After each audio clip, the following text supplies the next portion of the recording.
What's up, guys? This is the Weber State Democrats podcast. I'm the president of the organization, Ethan Bishop. I'm Alex. I'm the vice president. I'm Tess. I am here. She's in the leadership. I am in the leadership, undecided yet. I am Jude. I don't even go to this school. Representing OTEC. Representing the OTECs. Representing the Aztecs. Don't associate me with OTEC. I just go there. I do not represent OTEC. Please do not take my scholarship. Is our insider in OTEC. I just kind of wanted to ask everyone how they're feeling after the election. This is our first podcast. After the fact, obviously, Trump won. Anyone who's not living under a rock knows that. He won every single swing state. He won the popular vote. Anyone want to go first with how they're feeling about that? This is just a space where just say brutal honesty. Don't hold back anything. Just throw it out there. Who wants to start? I'm kind of shocked to find out how much of the country doesn't care if I die for gas prices. Mm-hmm. Which are going to go up anyway. Yeah, we know this because we understand things.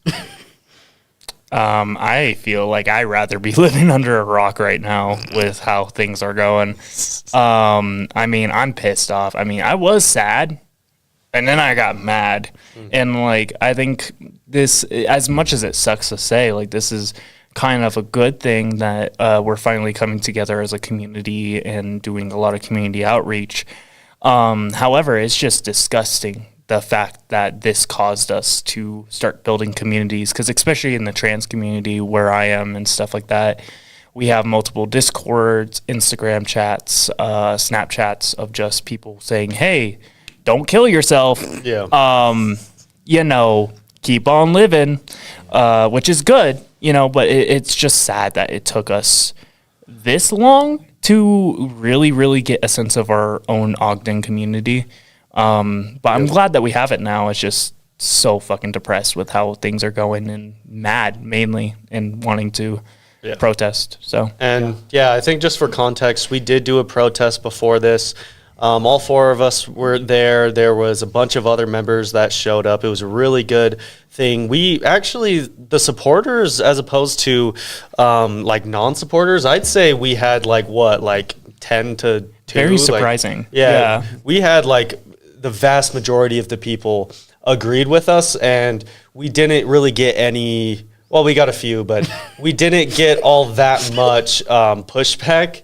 And we set this up. It wasn't even my idea to do it. It was actually, I think it was you that initially set it in motion. Especially right after the election, I was like, we need to do something. We need some sort of protest. Yeah, we need to respond to it. And at first I was a little bit hesitant because I was just I'm so exhausted. I was very invested in this election because I'm the president of WSU Dems, and I knew everything was riding on the line. We had the local state representative, who it appears has lost, Rosemary Lesser.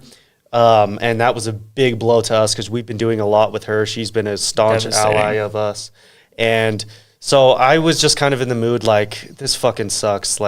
I remember election night when I was just seeing it, and I was watching a political analysis live stream where he was it was when we were still down, but it was we weren't for sure that Kamala was going to lose. So the guy was well, the votes are being counted much faster, but in 2020, Biden was down, and then he ended up coming on top. So he was we're actually not that different. So then I was okay, maybe there's some hope she can still win Pennsylvania and that. And then they called it for him that night.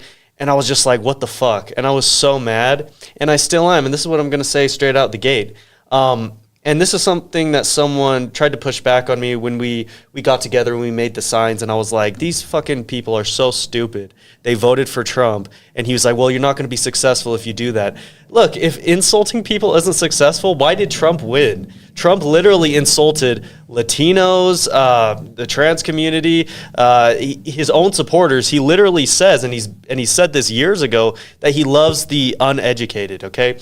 Because those make up his supporters, okay? And he won because people want a real person. They don't want someone who seems like a politician who's just saying what people want to hear. So, yeah, I'm going to be absolutely honest. If you voted for Trump because you think he's better for the economy, you are fucking stupid, period. Mm-hmm. And I'm not going to hold back on saying that. That is incredibly fucking stupid, and it is very immoral to do that, okay?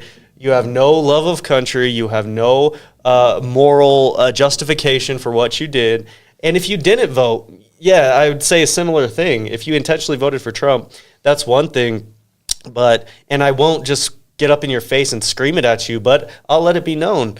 And frankly, when they're saying, oh, you should, I guess, only say things that are like electorally beneficial, it's like, I think that whole thing is kind of a contradiction because people want to hear your genuine opinion. Mm-hmm. That's partly why Trump won. And I think that's the one thing from Trump that we should embrace is don't be genuine. Yeah, be genuine. Don't be necessarily so PC in terms of, oh no, the American people, they're just looking for answers. No, they're fucking stupid. And they thought that Biden magically caused all the inflation and Harris did, and that they're trying to chop off, kids' genitals and all this kind of bullshit. Okay. So that's how I feel about it. It's just, it is anger. Yeah. Yeah. And it is completely right to feel that, like, especially like right now, we're supposed to be feeling how this election went and also like reflect, try to understand why we even lost in the first place.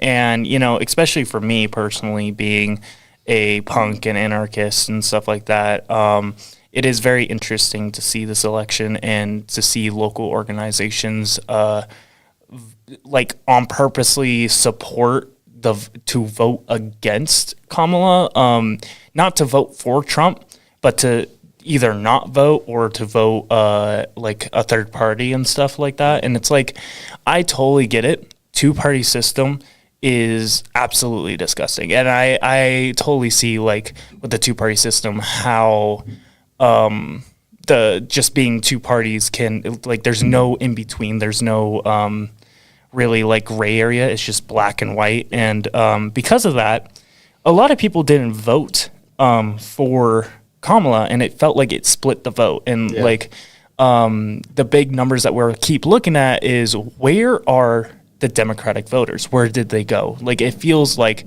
I saw like a statistic. I may be completely wrong. This is just from my memory, but it was like 11 million voters or something like that. It was something like that. Yeah. Just didn't show up. And it's like, they also have like thousands and thousands and hundreds of thousands of votes for third party and stuff that could have helped Kamala at all. And it's like, even if you are punk and you believe in like democracy and the freedom of state and the freedom of speech and all that jazz, I feel like even we knew that we had to vote for Kamala because it was our only option. And I keep hearing the best of two evils, and that's what people keep saying about voting for Trump, is that it was the best of two evils. And it's like, yeah, I don't, like, I wish there was another party, where I could be like, yeah, let's go. But it's like, the best of two evils, I feel like, was Kamala, and we still voted for the worst one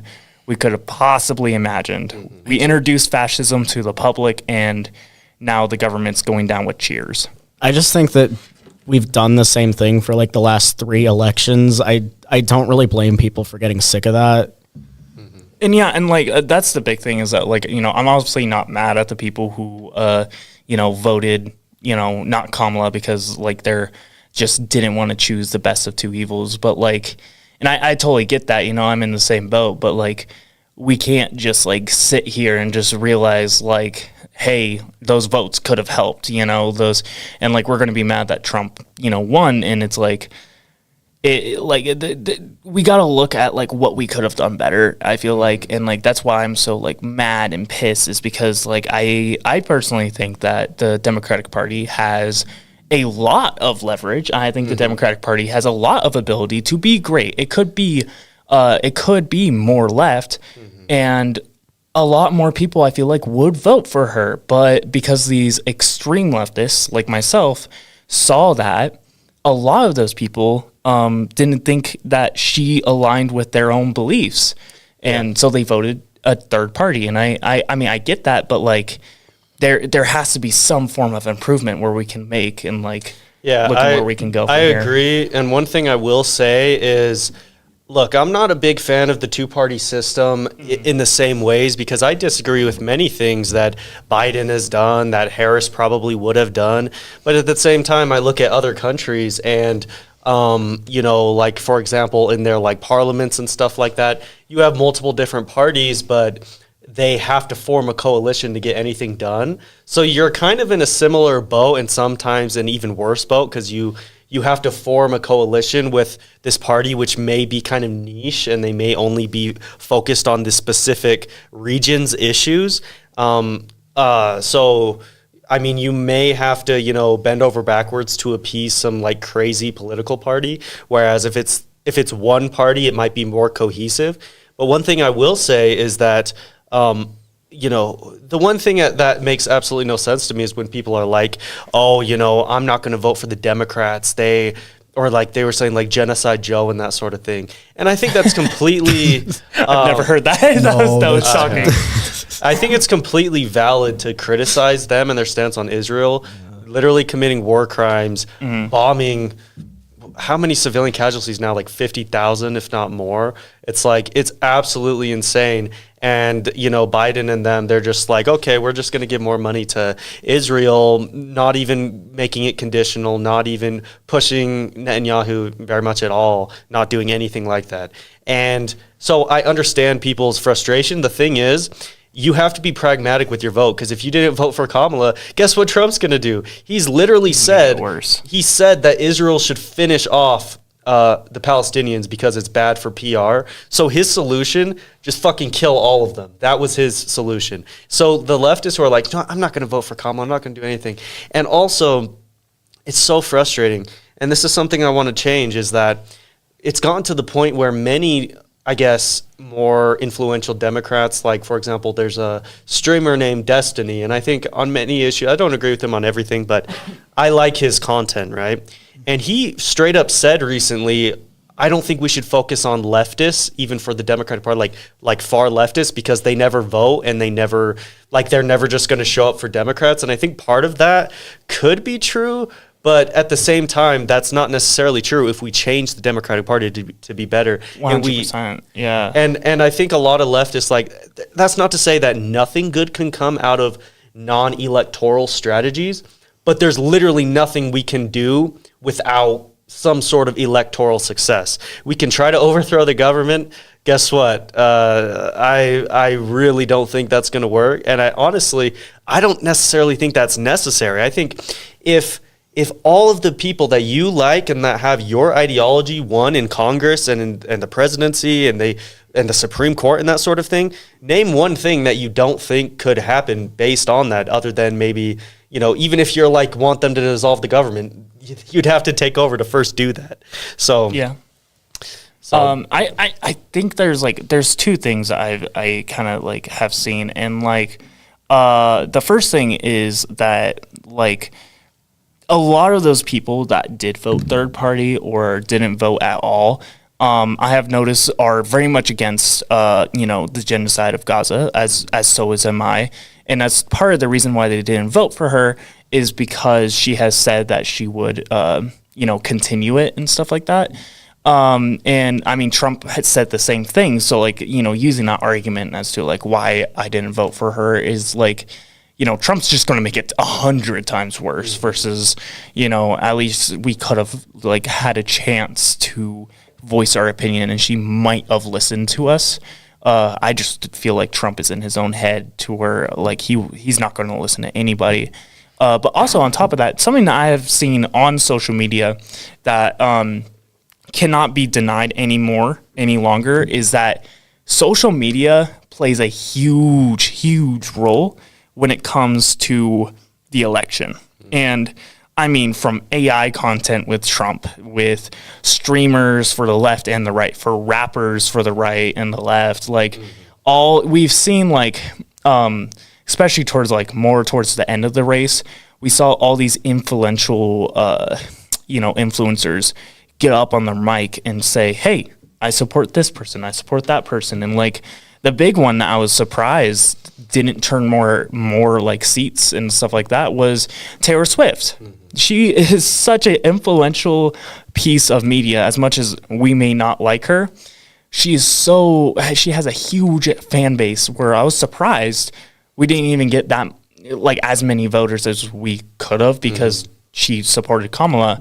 But I mean, Trump had just as many people who were influential supporting him as well. I find social media so interesting, especially when it comes down to the political landscape, because social media definitely feels like it played a huge role coming with this election, especially with AI and like just dog shit media being like spewed out and like just AI garbage and slop just being made every single day. And you see these Trumpies and these MAGA supporters just posting that, and it just feels like brain rot, I swear. Exactly. It really is. Like, I think people, especially after the 2020 election, I think they figured out that the Electoral College and like voting doesn't really work for them. But everybody's just been so comfortable with like social media and like the bread and circuses and stuff. They haven't really thought about like how important discomfort is to politics, because you can't make change if you don't know there's a problem. You cannot end racism without first acknowledging what racism truly is. You can't stop transphobia without actually seeing what happens. Like, you know, 100%, you yes. got to acknowledge that there are problems. You got to acknowledge that like intersectionality in general, you know?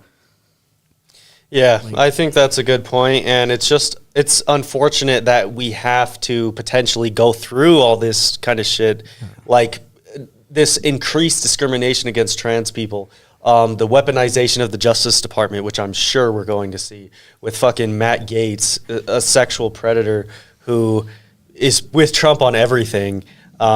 He's going to be the new attorney general, and part of Project 2025, as we all know, is direct control of the executive agencies, all kind of consolidated in the president, so he can just direct them to do whatever he wants.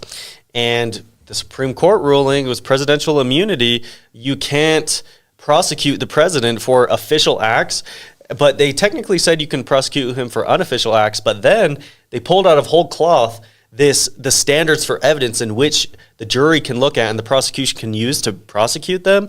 You can't use official government documents. You can't even focus on his intent. So if you can't focus on his intent, that's mens rea. That's literally a key part of the prosecution. So they said you can't focus on his intent. So he's basically going to be a king now. He can do whatever he wants, and he's not going to be able to be indicted or anything. Maybe in this New York court, if he doesn't succeed in getting a third term, which I'm pretty sure he's going to try to get.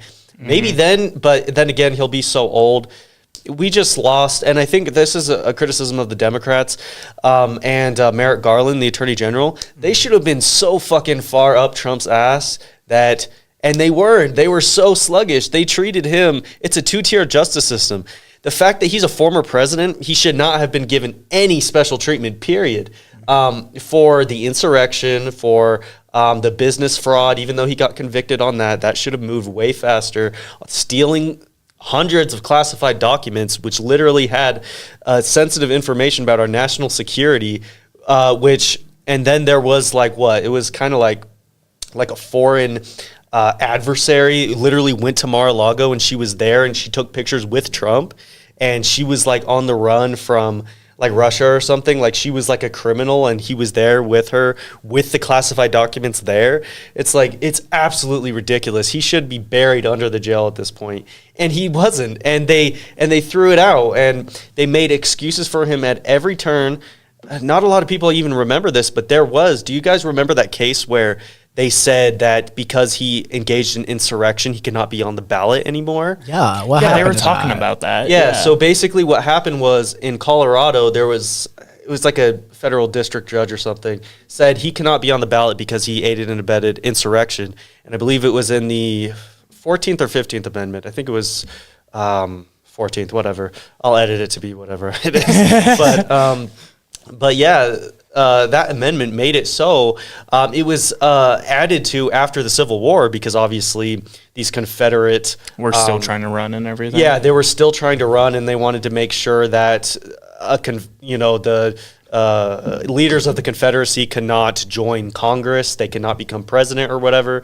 And then when it went to a higher court in Colorado, the person who actually was liberal, the judge, but they were kind of basically said that, oh, I'm afraid of what Trump's cult is going to do to me if I roll on this the wrong way. So guess what they did? They then said, this doesn't apply to Trump. This applies to offices of the government, but the presidency is not an office of the federal government.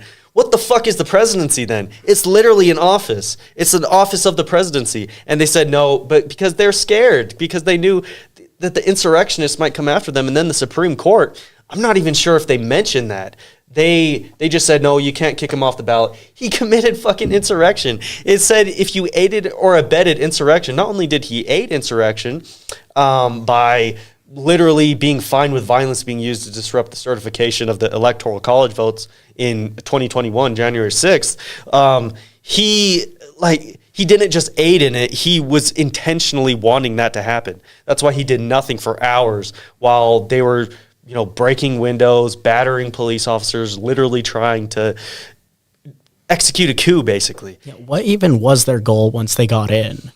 I think that so basically the goal was, so Trump told them to march on the Capitol because he wanted Mike Pence, his own vice president, to throw out the electoral votes so that they can then come back and get the fake electors, which is why a lot of people are actually getting charged in state court because they signed a letter and went to the state capitol and tried to submit themselves as the lawfully elected electors, which is illegal, absolutely.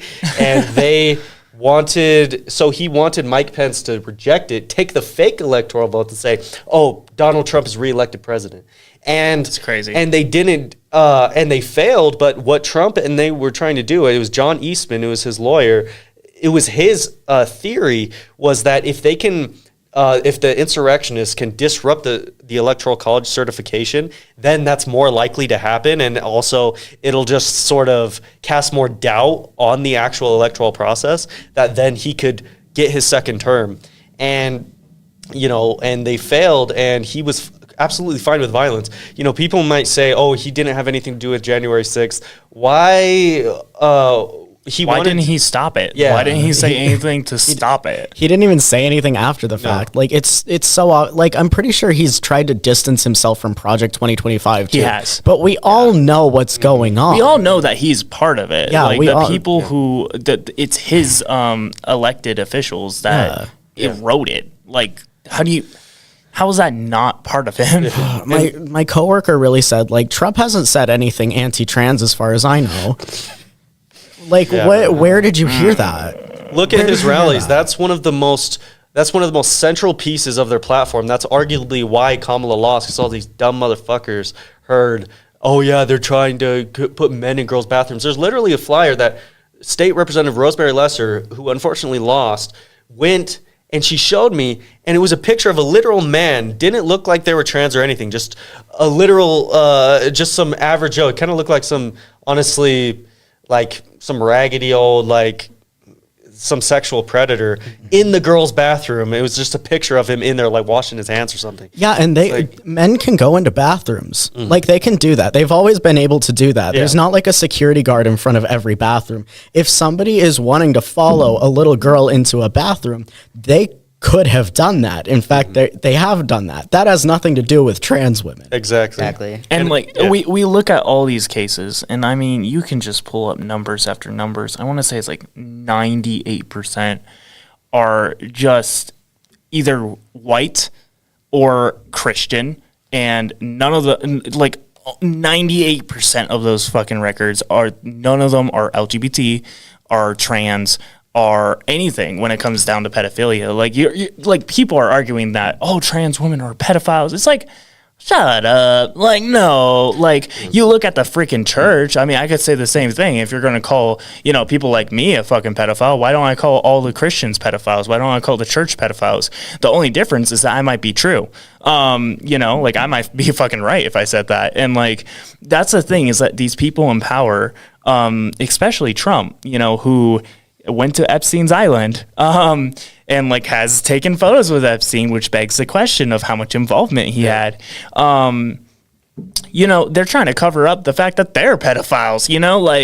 If they have such a big problem with people pissing in the bathroom, with taking a shit We're in a fucking toilet, man.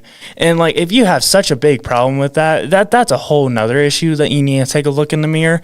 But if you're just going to accuse the whole community as a whole about just rancid shit, we'll start accusing your community of rancid shit. And like, the only difference is that we have evidence. It's completely disingenuous. Trump is a repeat sexual abuser and there's very many allegations of it being for minors. And I think he even mentioned this in the Access Hollywood tape when he talked about grabbing women by their pussies. Oh, yeah. He's talked about walking in on women in dressing rooms. Guess what? A lot of the allegations against him are minors who said they were at a beauty pageant that he owned, and he walked into the back and was looking at them undressing. He's a creepy Disgusting. old man. And he did not need to put on a dress Exactly. for that.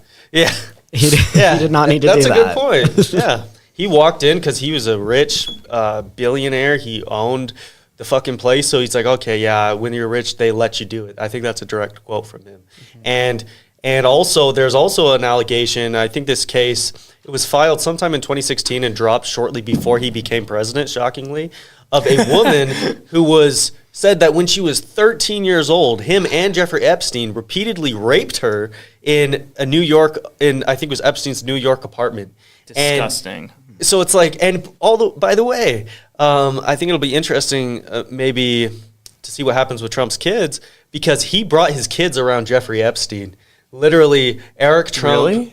Yes, Eric Trump, Don Jr. There's pictures of them and Trump with Jeffrey Epstein, his own children. Who knows what happened to them? No wonder they're so fucked up. I mean, they're rich. There's no way that anything, like, right? The kids, I don't know. Maybe he's like, oh, fuck it, just do it. I don't care. Dude, We don't need any more evidence that he sucks. Like, we can scream that from the mountains. What's this podcast called? The Democratic Party? Like, no one's listening to this and learning anything new. Well, I think a lot of people don't actually know the Epstein stuff. So I think it's just important, but also I post this on the WSU Snapchat stories, and I say any conservatives, they can watch it and that sort of thing. And I want to do debates eventually. I asked that one guy. that'll be cool. Jared Caldwell or whatever, the guy with the MAGA hat at the protest. I'm so tired of like debating our rights. Yeah. I'm so tired arguing with people who don't have any facts. And it's like, I believe in freedom of religion. However, religion should not be forced on someone else who do not believe in it, who does not believe in it. And like, that's a big thing. I will fight for your right to have your church. Hell, I will fight for your right to have private schools where you could teach your own, religious agenda and stuff. However, the moment that you take your school and you put your church in it, the separation of church and state, which has been, a recent, like, very much debate that's been going on and stuff. It's like there needs to be a separation of church and state, and I 100% agree with that. And like, I don't think the church should be put into school, especially like when school is a place where everyone goes to learn. It is unbiased. People of all orientations, all religion, all everything, right? They all come unite to just learn. And the fact that these people are just using their own religion to argue facts, to argue the law, to argue, everything. And it just makes their entire argument like ingenuous to me and invalid. Like, because if you're going to use your religion to argue a point, then I should be able to use my religion to argue the same point, which they don't like when I do that, because, all of a sudden, like, I'm such a bad person. And it's like, dude, you're doing the same thing. Like, they've always been in charge of this stuff. Like, there's never really been a separation of church and state, or like, they've never really taught things fairly. Like, when I was in elementary school, they told me that the Trail of Tears was just the colonizers asking nicely, and then people leaving of their own free will. So that's so bad. Yeah, it's pretty bad. Like, and it's always been that way. It's just now I think they're seeing like trans people on TV, and they're seeing like people of color in movies, and they're freaking out because they're losing their power. When you have so much privilege and suddenly the curtain is pulled back even a little bit, you start to feel like your rights are being taken away. Even if they're not, we're only giving other people more rights. Frankly, I'm kind of shocked that Ava Chris Tyson has not been brought up by the Republicans more. I'm not upset about that, but I'm a little nervous. Like, are they really just hanging on to that whole like bathroom deal? Because I got harassed for using the men's room a lot, and now I'm not allowed to use the women's room because I finished transitioning, and Where do you go piss? I go to the men's room and I mind my damn business like any trans Exactly. person. Yeah, I mean, I think what you said was really well put. I mean, I think they just see some semblance of the truth coming out, and they're like, you know what, we need to make this even worse. We need to make it so we don't teach that slavery was wrong. I think in Florida in the curriculum, they have like literal PragerU videos where they're like, slavery has existed in every part of the world, and in many cases it was voluntary. Black people owned slaves. And a lot of this stuff, even if not all of it is necessarily flatly wrong on its face, it's clearly it's a dog whistle for trying to justify it and saying that it wasn't as bad as it was. Because saying that black people also owned slaves in Africa, and in many cases the black people, or the Africans, the colonizers would pay them to smuggle other Africans over. But again, the main cause of that is literally the white colonizers doing that. And most of the time in America, it was the white people enslaving the black people. The fact that it's happened all throughout history doesn't make it any less bad. And matter of fact, throughout history, a lot of the time slavery has been warring states go after each other. And then when you capture the fallen soldiers of the other country, you turn them into slaves. That's a lot different from saying this race is inferior and I'm going to just put them under my thumb and force them to bend to my will, basically. Yeah, and just because previous civilizations might have done that doesn't mean we can't do better. Yeah. Because previous civilizations didn't have the internet. Civilizations in general statistically only last 200 years, and America's going on 287. So the fact that we're even still around is a testament to us doing something different. I would like to say something, and I think this is very interesting because, we're talking about this transphobic and racist and sexist point of views and stuff like that. I'm just going to say this and put this on my record. Don't put this on anyone else's record. But if you voted for Trump, you're a racist, you're a sexist, you're an ableist, you're transphobic, you're homophobic, you are a terrible fucking person. Even if you voted for it because it was the better of two evils, I still view you as a terrible fucking human. And if you say politics shouldn't ruin friendships, you don't understand how many people you are fucking killing with the laws that he's going to be implementing. You don't know how much fear is running through this country with him being elected. There is so many of my friends who are terrified because we're trans, gay, pan, whatever. We are terrified of another election with him because hate crime is going to go through the roof again. And we are terrified. And the fact that you voted him in because you thought it was, the better of two evils, you're going to see your friends die, and you are okay with that. You are a terrible, scummy fucking human. They thought it was like a sports game. Yep. They thought it was red versus blue, and then afterwards, the Democrats were just going to sit down and have a beer with them, and then discuss how they're going to win the next time. And if there is a next time, this is life and death for us. But it's for not, some of us, it's life and death. But it's not life and death for everyone, and that's the thing. People only get radicalized by extreme hardship. In The Jungle by Upton Sinclair, Yurgis was not radicalized immediately. He had to watch his entire family die, lose every single job he had, train hop to just some random town, and eventually he ended up just a bartender preaching about communism because that was all he had left, was ideas and ideologies. And I think that people are going to come to their senses a little bit. I hope so. But they're going to have to deal with what they voted in. Yeah. They're going to have to deal with the consequences of You're that. going to have to deal with expensive gas. Fucking deal with it. Gas prices are not going to go down. They'll figure that out. And honestly, if we do have another election and he doesn't use the Justice Department to literally stop fucking voting from happening, one thing one of the only silver linings is that they're like, everything's going to be so cheap. And when everything is not so cheap, guess what we're going to say? We're going to say, look at this fucking economy, though. Look at the Trumpflation. Trump is the reason why I did it, because you all did it to Biden and Kamala. Maybe, well, we'll still tell the truth and be nuanced because we're actually good truth-seeking people. But yeah, I'll fucking hammer that in all day. And that's what lost him the election in 2020. He did fail to respond to COVID, and that exacerbated the economic crisis. But in many ways, people just look at what the economy is doing and they just blindly blame the president, especially when they're a Democrat.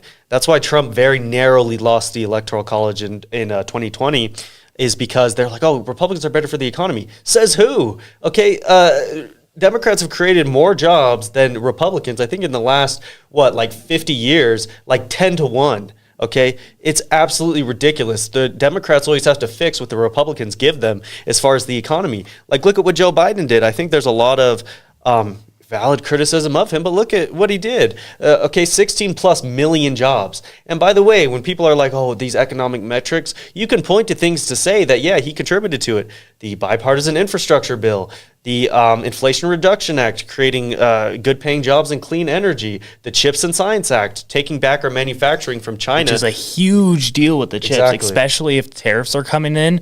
We get most of our chips from Thailand and stuff like that.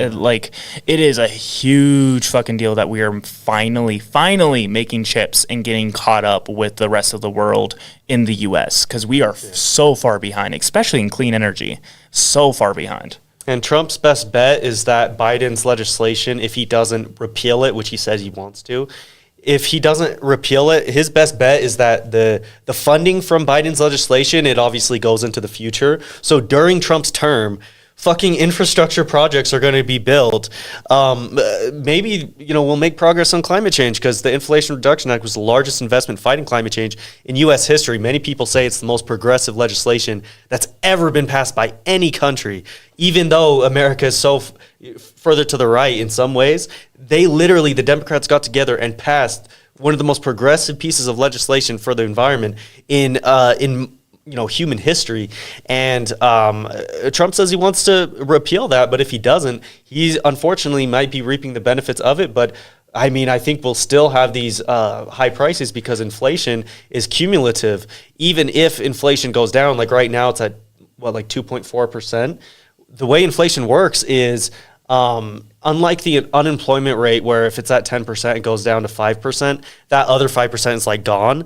With inflation, if it's at 8% and goes down to 2%, that just means that prices are still where they were at the 8%. They're just increasing by 2%. So it's not going to fucking go down unless the corporations are like, oh, we want a Republican to be reelected because they're more favorable to our fucking corporate interests. Mm-hmm. So we're going to lower the prices and say, yeah, that was all the Republicans. And that's why you're seeing the economy succeed right now. If you're seeing the stock market go way, way up, it's because Trump is getting elected and they're not going to get taxed. These companies decide our entire stock market. It's not Trump who's making the stock market good, because guess what? Biden is still president right now.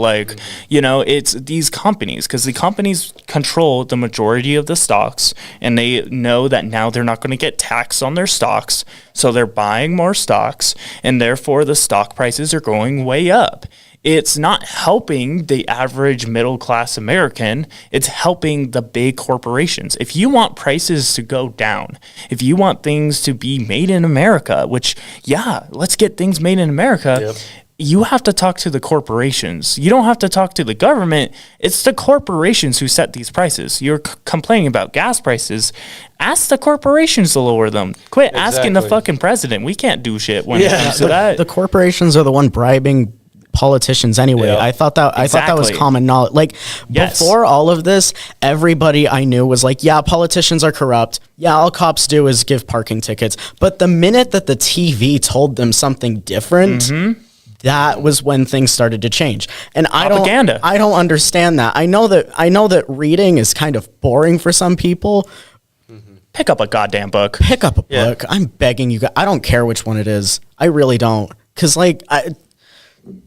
There's so many good information out there that is in books, especially with all the book bannings that are happening. Like, if you feel like your First Amendment is not being taken away from you, you need to wake the fuck up, because we have so many books being banned for no fucking reason, really. Charlotte's Web is on the ban. Charlotte's Web, Perks of Being a Wallflower is being banned, and like none of those are spreading any agenda or anything like that. They're just books. Yeah. So banning The Giver, which is like about a kid that can see color. Like, I know it goes deeper than that, but like it's emotion and everything. Yeah, It's a utopian, everything dystopian that is society. on the new banned books list is stuff that we read in high school. So like, if you read stuff in high school, you're already on the right track. Like, as long as you read the book instead of just looking at the cliff notes, you're fine. You already have a basis of like ideology, like the extreme basics. Trump You can do wants that. full control. He wants full control. He wants authoritarian control. And that also includes media.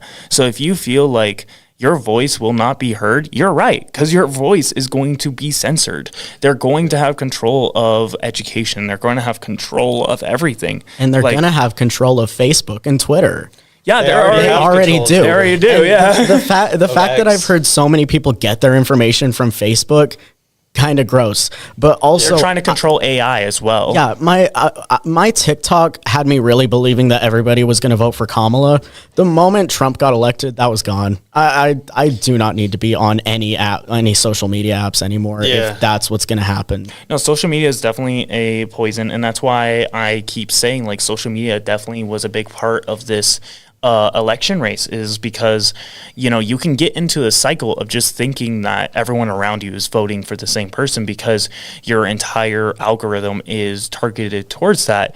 But in reality, you need to get out of your comfort zone. You need to go touch grass. You need to get out there and go into local politics and see what the hell is going on. Because if you're just distracted, right, and you're just getting the whole circus, right, where you're just being distracted by everything you see, you're going to be led with misinformation. You know, don't just look at one news resource. Look at every single resource you can. Fact check it. Make sure that it still has its journalistic integrity. Like Fox lost its journalistic integrity. Yeah, they're categorized as entertainment right now. Yeah. But like social media can be good. I use Instagram for like finding community, like finding events near me. And community outreach and stuff like that. It gets your message to mass amounts of people, and it's good. It's the content farms that are disguised as educational. And this is why AI has been so detrimental, because it's content farming. Yeah. Yeah, and this is also why I think the podcast is so important, because we need to fight back against this, especially on fucking YouTube, where, and a lot of people don't know this, but YouTube Shorts is a fucking bloodbath. Oh my God, yeah. I used to post on that, like literally just because I knew Trump was a threat to democracy. I would just mass post just videos of Biden saying something that I thought was based, and I would just mass post it. And some of the stuff he said, it was actually pretty damn based, but you would only have a certain ceiling of support, and you'd get like 60%, 70%, even 90% dislikes. And all of them are fucking Trump supporters, because they disproportionately show it to young men. And I don't even think it's because those are the people on YouTube Shorts. There's all kinds of people on YouTube Shorts. They just chose to show it to those fucking right wingers, and they're not facing their algorithm. Another thing I'm gonna say is just to go back to you know, how people are saying, oh, yeah, the politicians are corrupt and that sort of thing. Oddly enough, that is one of the most effective arguments that got Trump elected in 2016. And Which is crazy. Yeah, because they're like, you know what? He's an outsider. He's going to do all of this. And it's funny because it's after 8 years of Obama. And I'm not saying that Obama is not corrupt by any means, but at the same time, compare him to Trump and many other politicians, there's no comparison. Even just the shady stuff, like Obama he never cheated on his wife with a porn star and then tried to pay them off, committing business fraud to do so, and then getting convicted of 34 felonies. And also, Obama. 34? Yes. Holy. He got convicted. Whoa. I didn't realize it was that bad. Holy shit. And it would have been worse if they didn't fucking say, oh, yeah, he can't be prosecuted. We love Trump. We just want to suck his dick. Can't spell felon without Elon. Let's say it.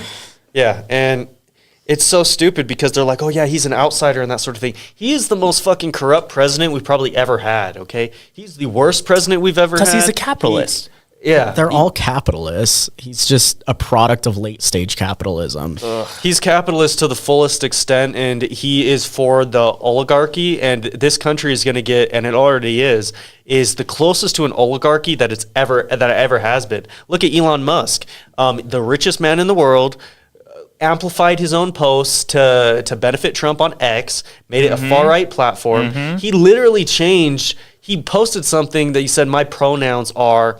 Prosecute Fauci, which was in this whole COVID conspiracy theory that the COVID vaccine was like changing your DNA and like turning you gay and like doing all this kind of shit. And he amplified that, and he let all these Russian bots back on X, and he did all this kind of shit. And now guess what? He is going to be in the government with Vivek Ramaswamy, who is some far-right extremist. You may have known him because he ran for the Republican primary while kissing Trump's ass. No, that was him? Yep. He's in now? Yeah, and Elon no. Musk, they're going to be in charge of this agency. I think it's the acronym, it's like short for like Doge. And part of it's yeah, I heard about that. Part of it's cryptocurrency, but it's a lot more than that too. Which Trump wants to get the U.S. onto cryptocurrency, which I can see some of the benefit of that. But let's also be completely honest here. We are becoming more a policed state than we've ever been. And, you know, with cameras everywhere, with your phone being tracked, with your information being sold, all that different jazz.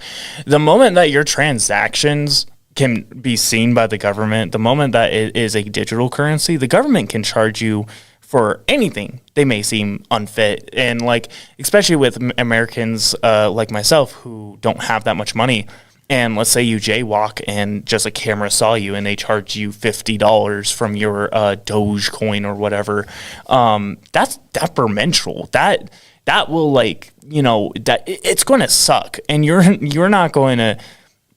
We can't even fathom the ideas of it. Well, we can because we've seen it in other countries, but I cannot fathom the idea of that being in the U.S. with the government in control of our money. And it is so scary with the idea that they can see all of our transactions. And I mean, we've seen it in other countries like China and stuff where they do have like digital currency and stuff like that.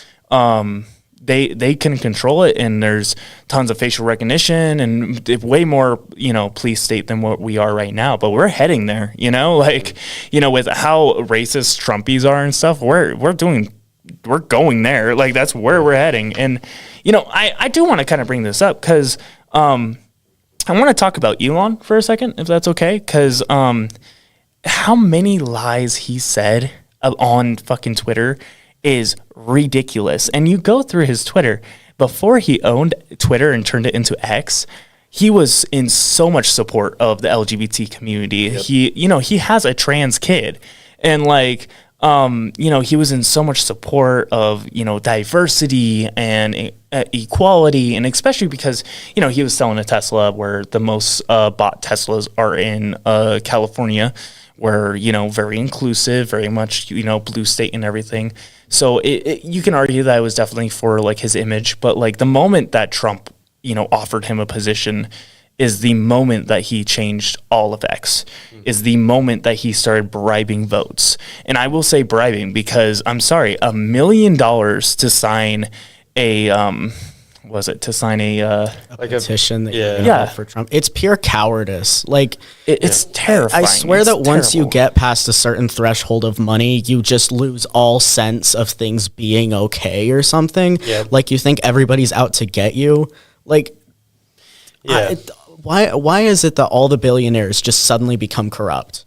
I know you need to be a certain level of evil to even get to that point, but like, how do you just switch up like that and then not stop to think, am I even human anymore? Yeah, it's just money corrupts and Controls when it the comes government to at this it, point. Yeah, I mean, and look, It always has. and he's going to be appointed. And this agency, I think it is part of this agency. If not, this will just be an added thing he'll be in charge of. He will literally be able to regulate the fucking businesses that he owns. How should that be legal? And then also, sorry, I'll let you finish that in a second. No. When it comes to the lottery thing, or they defended it, by saying, oh, no, we're not actually going to give out this money to any random person. We have people pre-selected we're going to give it to. It was a scam. They didn't even actually do it. They just did that to get people to vote for Trump. I knew it. We talked about this before. I'm like, I bet they pre-chose people. I fucking knew it. Yeah, isn't that just insider trading on steroids? And they said that's what that sounds like. They said this in a court filing because they were like, hey, you can't pay people to vote for you or to vote for the candidate you want. And then he said, oh, no, we're not actually paying anyone. We're just looking at specific supporters that we really like, and we're going to give them money, which technically isn't necessarily illegal. And it's like, dude, well, that's scam. For this. People keep falling for just these weak lies. That's what I'm saying. Because they don't want to be uncomfortable. Like, look, if you're listening to this and what Tess said about like Trump supporters being terrible people made you uncomfortable, that's good. You need to actually feel that, because being comfortable and being so invested in politics should not go hand in hand. They should not. You should not be listening to like politics or like scrolling on your phone or watching TV or researching and being comfortable with your position in this. You know, I'm uncomfortable. I don't really like how it took this to get so many white people involved into politics. Because now it's affecting us. Now it's affecting us. And that's something that we're going to have to deal with the consequences of. Personally, I am ready to do it. It doesn't feel like many other people are. And that scares me. Yeah. No, everyone is reaping the benefits of the destruction of other people. The consequences, not the benefits. Oh, the consequences of my bad. Yeah. But they're reaping the benefits. I mean, oh my God. Anyway, you got this. You got this. I believe in you. They're so used to getting things the way that they always have, and they don't want to feel uncomfortable. Because who the fuck wants to feel uncomfortable? Yeah. And like that's a good point. The fact that if you are feeling uncomfortable listening to a different side of the story. Yeah, even if it's like angry at you, even if you feel like you don't deserve to have that opinion at you, like, sorry, I don't know. Yeah. When Propaganda said that all white people needed to die, my first reaction wasn't, he hates me personally. It was, man, that guy's really angry. Yeah, exactly. And I think even if, some of these things, like what you said, Tess, I mean, like, I try to veer away from calling Trump supporters terrible people themselves. I do call them fucking stupid. But the only reason I don't do that is because I think some of them might not. They're just kind of fucking dumb, so they don't even really know what they're voting for. Oh, 100%. They're definitely voting for racism, and you could argue by extension they are racist. So I don't necessarily disagree with you there. Just kind of a way of looking at it might be a tiny bit different. And I more so just focus on they're fucking stupid. But as far it's as all miseducation with biased opinions and stuff like that. Like, they are brainwashed. In my opinion, they're brainwashed out the door. And yeah, I do think that they're terrible people. However, this is my opinion, right, and not associated with everyone else. But the whole reason I said that is because it should make you uncomfortable, like Jude said. And you should be leaning into the discomfort if you are going to be involved in politics. Yeah, like if you genuinely cannot. And make a difference in the world without understanding what that difference is going to be. And if you're happy, the fact that I called you like racist and shit, and you're fucking like happy about that, that's an issue. And then like, is anybody happy about that? There is white people out there, I swear to God, that are Trumpies that are so happy to be racist because they're now finally given a voice or an outlet or whatever. And for those people out there that heard me say that and are like, fuck yeah, I am. It's like, go fuck yourself. Dude, like if you're feeling uncomfortable, there's a reason that you're feeling uncomfortable. The fact that you might think like, oh, I'm not racist, but I voted for Trump, there's an issue, like you may not be racist, but you're okay with racist propaganda. You're okay with a rapist in office. You're okay with all this misinformation being spread. You're okay with, a million different types of things. I mean, even, when we talk about like the border and how many people want everyone to go back over to the border and stuff, if you're going to do that, at what fucking cost? Because the last time that happened, we saw families get separated. We saw kids die. We saw Border Patrol just racistly killing people. Like, how are you okay with humans dying? And then how are you saying that this is your Christian belief to just be racist and homophobic and transphobic? You want people to die? Like, is that it? Like, I can't understand that. Even if they don't necessarily want it, it's still just apathy towards the fact that might happen. It's happening. I understand being scared at the notion and then like not wanting to think about it, but it's happening. And if you're going to ignore it, it's going to happen. And that's just a fact. And a big thing they're doing is, or they'll admit, I'm transphobic, or that's not even a thing, or I'm homophobic, or blah, blah, blah. Racism, that really pisses off a lot of Trump supporters. Some of them will admit it, you're right. But some of them, they're like, Trump's not racist. There's no evidence he's racist. He called for the death penalty for 5 innocent black teenagers for a crime they didn't even commit. Literally called for their execution, took out a full-page ad in New York to call for that. He literally said that a judge couldn't properly take a case regarding the border wall because they're a fucking Mexican. And he also he just wants to deport them. He says they're poisoning the blood of our country, literally using the words that Adolf Hitler used to describe That is Jews. white supremacy, dude. Yeah, exactly. He is a fucking racist, period. And guess what? I'll also say this. Part of it is like, a part of me feels like I'm giving too much credit to Trump when I say he has any kind of ideology, because I honestly don't really think he does. He was a Democrat before, he was pro-abortion before, he was all this shit, but then he latched on to the whole racist conspiracy theory that Obama wasn't born in this country because he's black and he has some roots in Kenya. So he's like, oh, he's born in Kenya. Yeah. And then he that's what brought him onto the political scene. That's literally what got him sort of in the political scene. Yes, he was famous for like shows like The Apprentice and a big, Playboy billionaire and owning real estate and that sort of thing. And that's another thing. He got sued by the Justice Department twice for refusing to rent out, property to black tenants. He was literally sued for that by the Justice Department. And it's absolutely ridiculous how people would deny that he is fucking racist. But so that might be something that actually is one of his core ideological things. Like, he is an actual racist. But at the same time, I think he just kind of thinks, how am I going to get power? What can I say to rile up people and to get them to hate others, to make them vote for me? And that's exactly what he's done, and he's done it successfully. And I'm not saying that we should say, oh, you should hate all these people.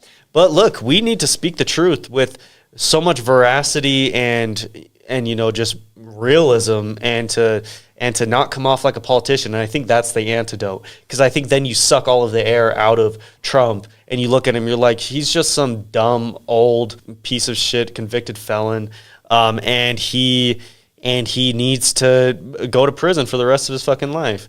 And we need to stop being PC about it. We need to stop holding our tongue. We need to be clear as Democrats and go on for the next 4 years and beyond, because that's the playbook. That's how he won, and we cannot hold back. So asking, a question here, and like, I think this is an interesting topic because I feel like we all got different opinions for here. Where do we go? Like, where do we change everything that the Democratic Party believes in? Do we do we protest? Do we get angry? Do we riot? Like, for me personally, like, where do we go after this election? For me personally, it is community outreach. Like, that is my number one thing. We have to educate people. We have to give them unbiased opinions. We have to give them both sides of the story. And before there can be any revolution, or anything like that, education must come first. And, for me personally, like, the protest that we did today was very good because it was community outreach and getting them unbiased information about, Trump and what the fuck he is. But where do you guys think that I we're appreciate going to you go next? saying that, because that was one of my questions I haven't even really gone into. Alex, you haven't said anything yet. Do you want to start? It's a common occurrence. Sorry, we're not trying to mansplain here. I swear. I get scared to interrupt. Maybe we should have something where you just a little buzzer. Like, yeah. I don't fucking know, guys. I'm gonna be so honest. I like the community outreach thing. I swear I'm smarter than this. How are you feeling right now, though? I'm miserable. Yeah? Yeah. Yeah. What besides for like, you know, the shit that like we've been doing today with dealing with all the MAGA stuff, like what do you think is like fueling that like miserableness? Like, do you think it's just like Trump in general, Yes. or the fear, or the Yes. loss of everything? Okay, yeah. Yes. I don't know. I was I'm trying to make exhausted. interesting conversation. What about you, Jude? What was the question again specifically? Where do we go next? Where do we go next? We see Trump that's in presidency. Where are we going? Like, what is next for us? Where are we going, or where should we go? Because the patterns why of not? the patterns of the past are showing that we're going to be in for a hard fucking time. These are literally, we've literally been seeing all the signs of a fascist government for years now, and we're literally watching it happen. But patterns can be broken, and you know, I think as long as people, the main cure for fascism is, okay, the main goal of fascism is to take away your humanity, right? Yeah. They don't want you to have dissenting opinions. They don't want you to have like alternative clothing. If you do have alternative clothing, they're going to sell it to you for $200 on Shein. And it's the commodification of literally everything that may or may not make you unique. And it reduces your personality to the things that you wear, the things that you own, the way you present yourself. The best way to do this is to reject that entirely. You need to reject the things that are being sold to you, the ideas that are being sold to you. I don't necessarily know what that would look like on an individual basis, but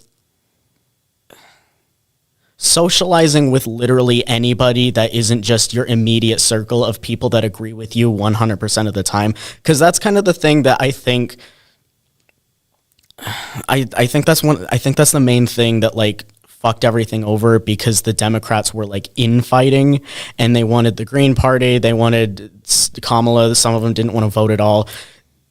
There has been a lot of separation between people because of their opinions, because of how tense things have been, but the Trumpies specifically, you know, the guys who voted for Trump, they united over their fear. That's why they hate us. They put themselves in a box because they're scared of the world, they're scared of life, and they're mad because we stepped out of that. I think that's part of the reason that Biden even won, is that the Democrats united against the fear of Trump. Yeah. And the only way that you are going to break out of that fear is you need to face it head on. That's literally the only way. You and I, we've done this, and Ethan, by transitioning, you know, that's going to look different for other people. You mean Alex? Yeah, Ethan transitioned? No, everyone but Ethan. Unless you want to get this man an address. Okay, I got you. it- Like, the trans community has survived hardships. Every community has. Every community is going to. The best way to get over your fear is to empower yourself. That can be through education. That can be through budgeting. That can be through community outreach. Mostly it's all three. Yeah. You need to have a community around you so that you can share resources.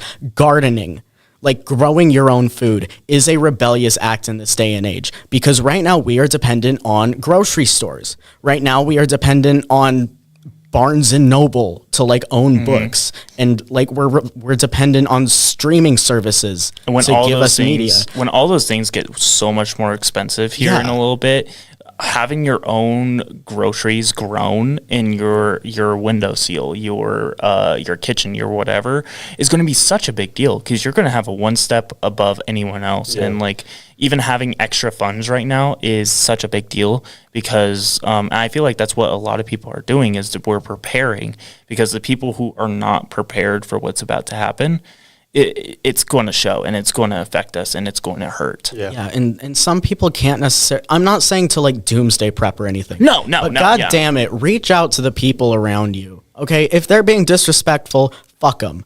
Yeah. You know, the people that are going to be disrespectful about community outreach are, and you know who I'm talking about, and I'm still mad about it.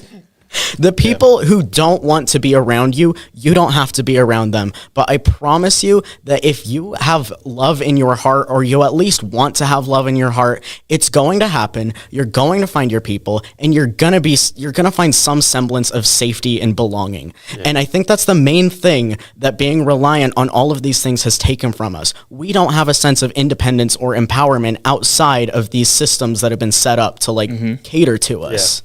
And I love what you said, especially about the whole thing about we need to kind of even talk to people who may not agree with us on everything. Yeah. But at the same time, we can still protect our own mental health and everything by kind of just not talking to people who, just hate us and aren't going to come to common ground. Because I think that's another thing. That's a way we can go forward. Is a lot of people on the left, they're like, oh, I don't really want to talk to this other person because they are a little bit less left than me, or they're a Democrat and I'm a socialist and I hate the Democrats inherently, and I think it's inherently bad and all that kind of thing. Whereas look at what they fucking do on the right. It's like Trump literally had dinner with Nick Fuentes, who is some fucking Nazi white supremacist piece of shit. He had dinner with Kanye, who's been saying a bunch of anti-Semitic bullshit, and look what happened to him. They united. So I'm not saying what they believe in is good, obviously,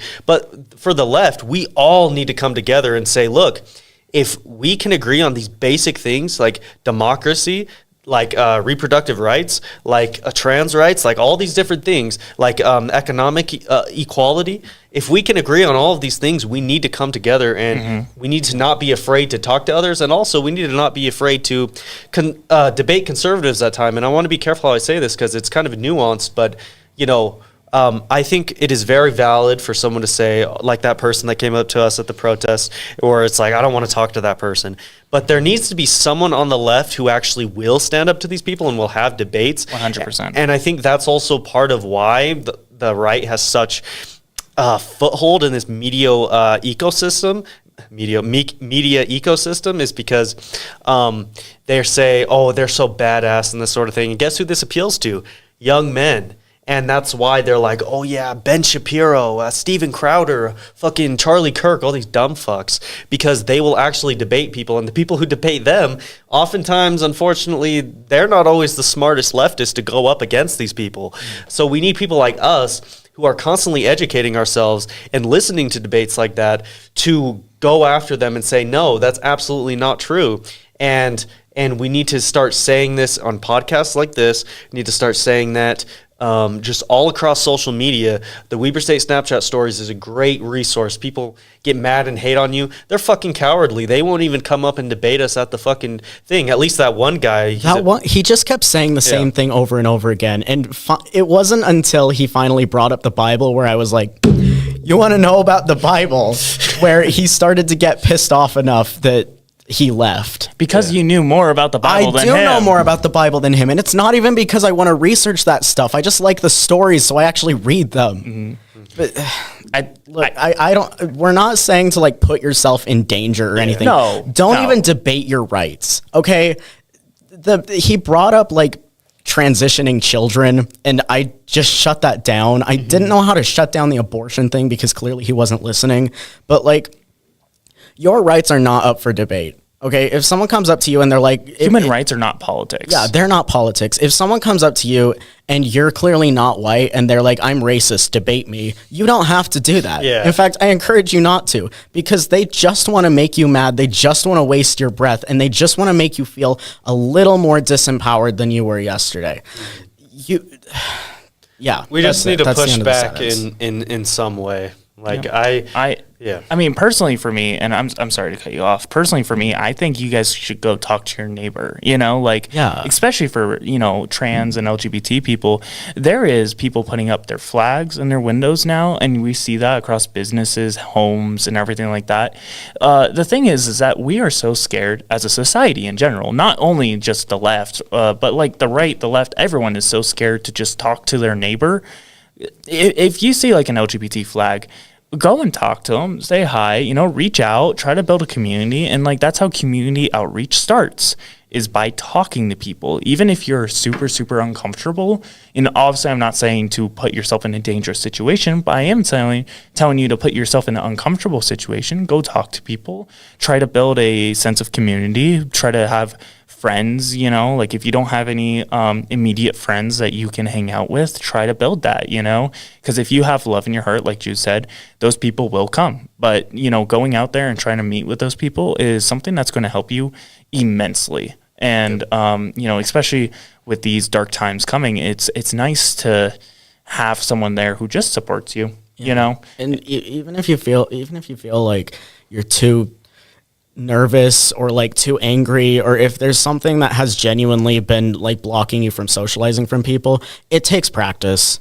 It really just does. Like you're not going to get heard the first time you ever speak up, just because it's hard to communicate these kinds of ideas clearly. Yeah. And as far as like social media and that kind of thing, like you can look at some of the first episodes of our podcast. I didn't even really know about this podcast studio, and even This is so cool. And I mean, feel like a Sigma bro. yeah. Well, we are Sigmas, but that goes into the next thing I wanted to say, which is we need to appeal to young men, and particularly young, white, straight, cis men, because the conservatives have been very aggressively Very good at targeting that. them. And the thing is that I think we have to be very clear, because a lot of this is from like a straw man fallacy of the left. So a lot of this sort of thing where they're demonizing young men, and they want them to just rot in hell, and they abandon them and that sort of thing. I don't think that's necessarily true. I think there is some kind of resentment towards, people kind of like me on the left, but that's only because, look what they've done to them. They've, criticized them. They've been racist. They've been homophobic. They've been all these kinds of things.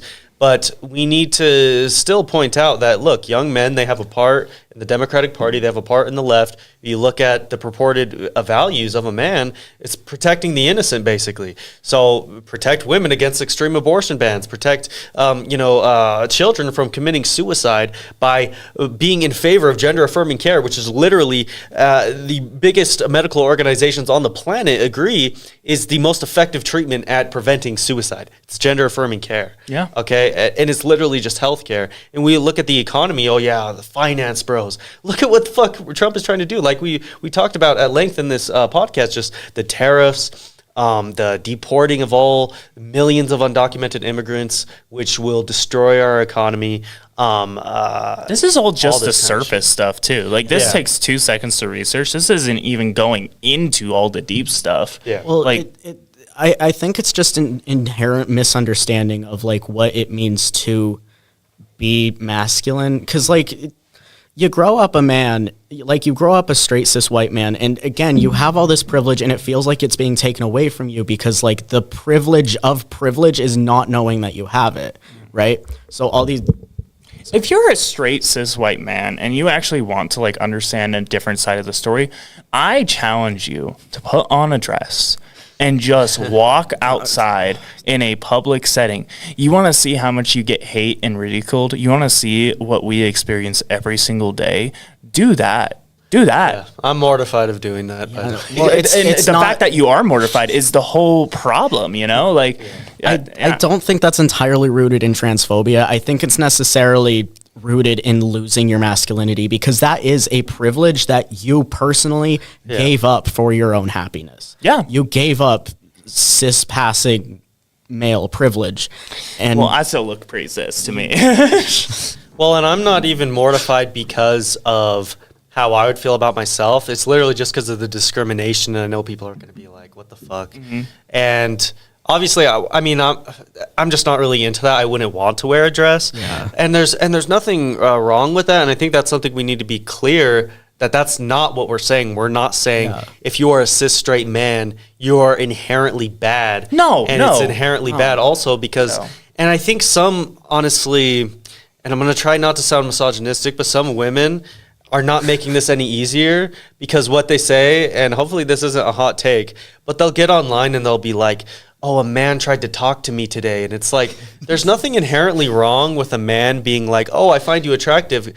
May I get your number? They're like, no, I have a boyfriend. Okay, talk to you later then, blah, blah, blah.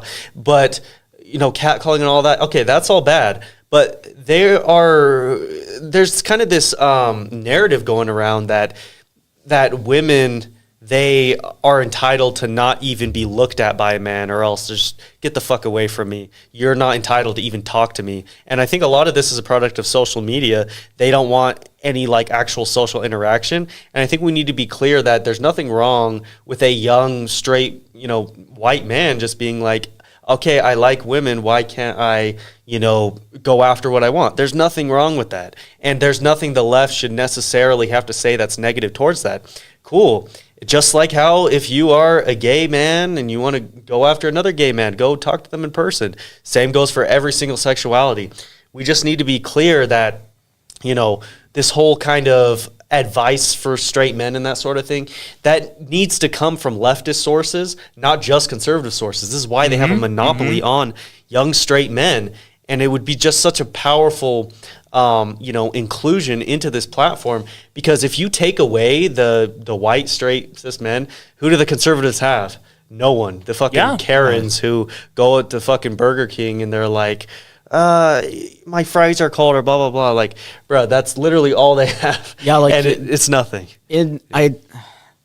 I only read a summary of this, and I'm sorry that I'm quoting it, but in the myth of male power, they do spell out how men are oppressed by male privilege. What's the word for it? I don't know. Thanks, Tess. You're really helpful. How men are oppressed by their own privilege. Their own ego? No. The idea that men are better than women. Men always have to be strong. They always have to work hard, and they don't show emotion.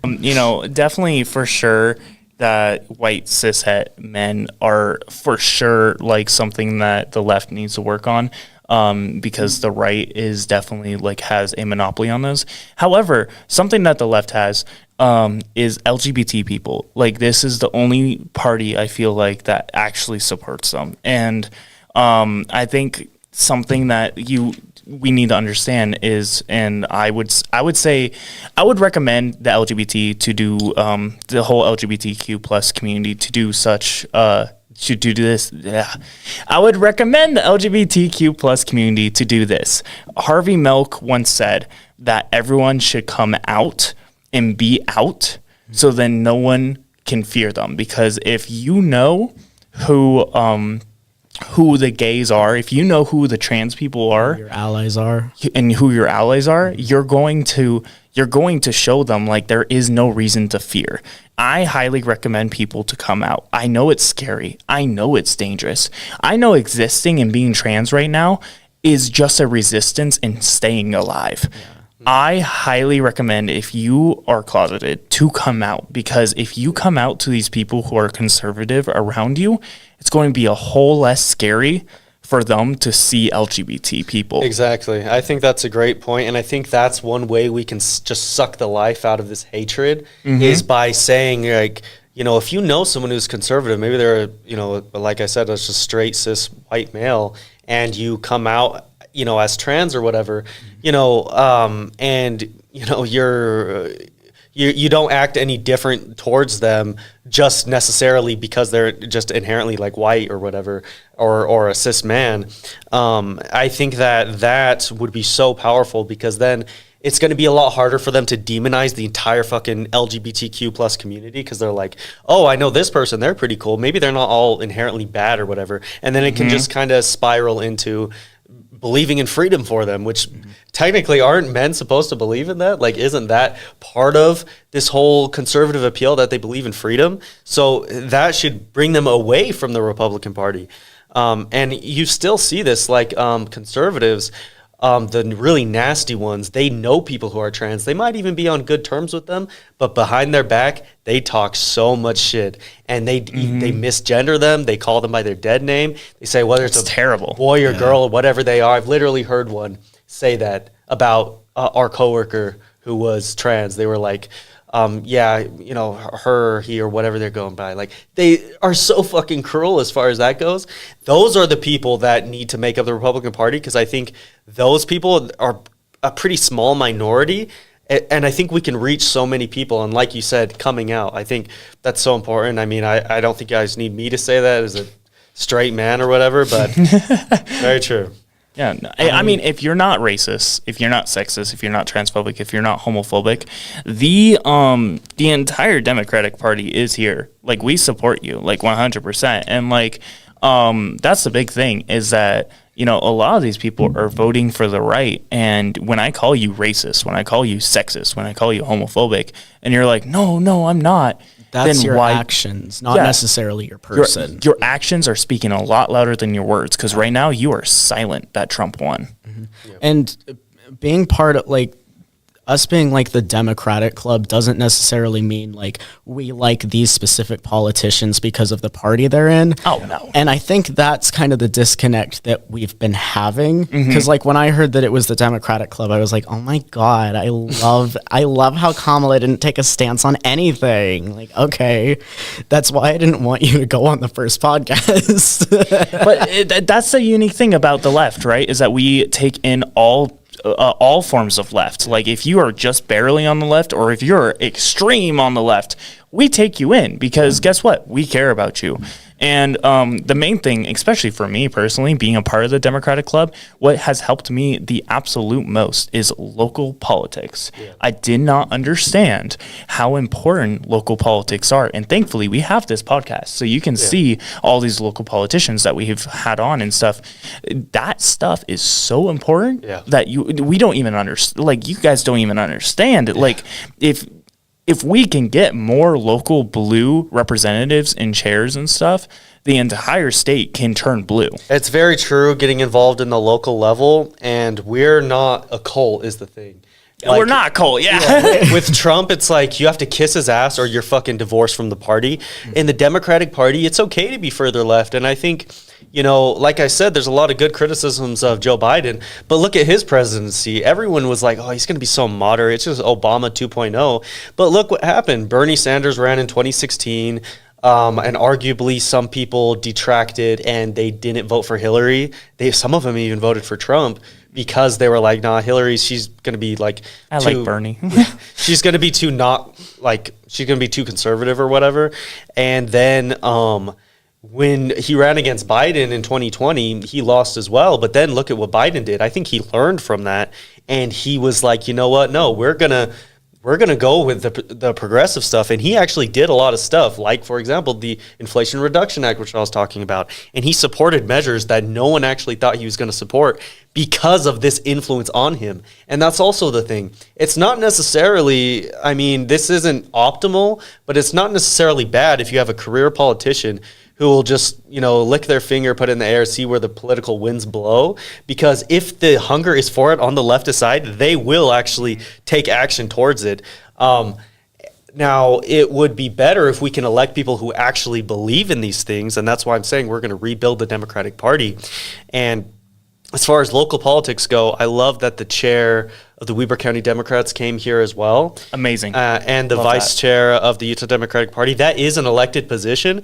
But the thing is, when you have stuff like that, these crucial seats that are always filled, as long as we have decent people in them, and we usually will, these are people who you can rely on and lean upon and say, okay, maybe my candidate for president lost. Maybe my candidate for state house lost. Maybe this, you know, blah, blah, blah.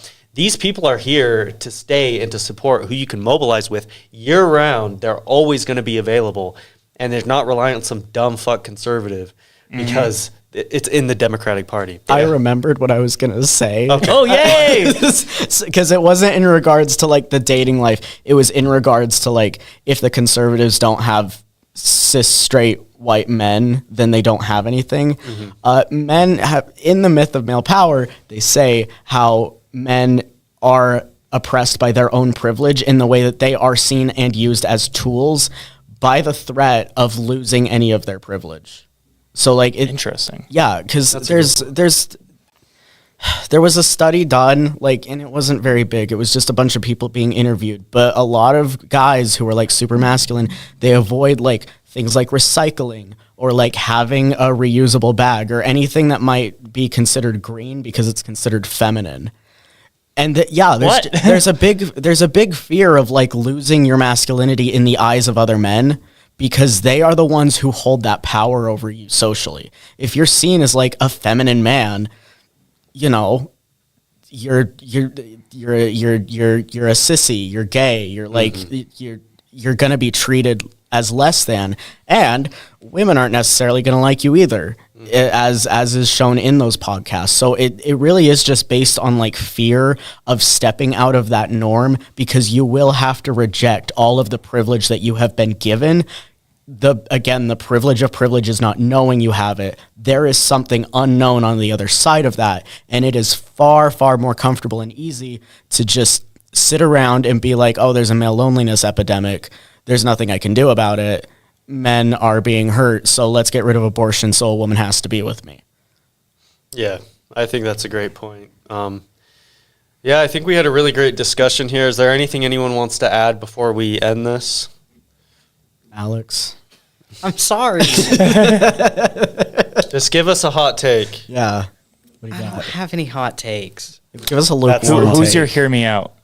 We're not talking about Give us a lukewarm take. Give us a lukewarm take. No. I have a lukewarm take.